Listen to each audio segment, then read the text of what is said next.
আচ্ছা 5 cos square 60 plus 4 sec square 30 minus 10 square 45। 5 cos square 60-র value কত? Half, তো তার স্কোয়ার, প্লাস 4 sec 30-র ভ্যালু কত? sec 30-র ভ্যালু হচ্ছে 2/√3, তার স্কোয়ার, মাইনাস 10 45 ভ্যালু কত? 1, তো 1 এর স্কোয়ার 1ই হবে, লেখার প্রয়োজন নেই।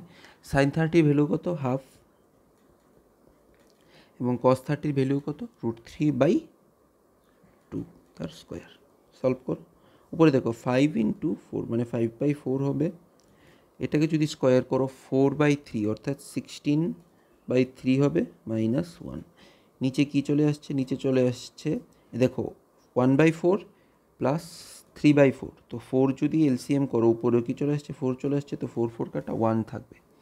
ঠিক আছে, এটাকে যদি আমি বারবার আবার সলভ করি, 4 এবং 3-এর এলসিএম কি? 4 এবং 3-এর এলসিএম 12, 4 দিয়ে দিলে 3 অর্থাৎ 15, 3 দিয়ে দিলে 4 অর্থাৎ 4 ষোলো 64 মাইনাস 12। দেখো 12 থেকে 15 চলে 15 থেকে 12 চলে গেলে 3 থাকে, তো 64-তে 3 যোগ করলে 67/12 কী হবে? আমাদের উত্তর চলে আসবে।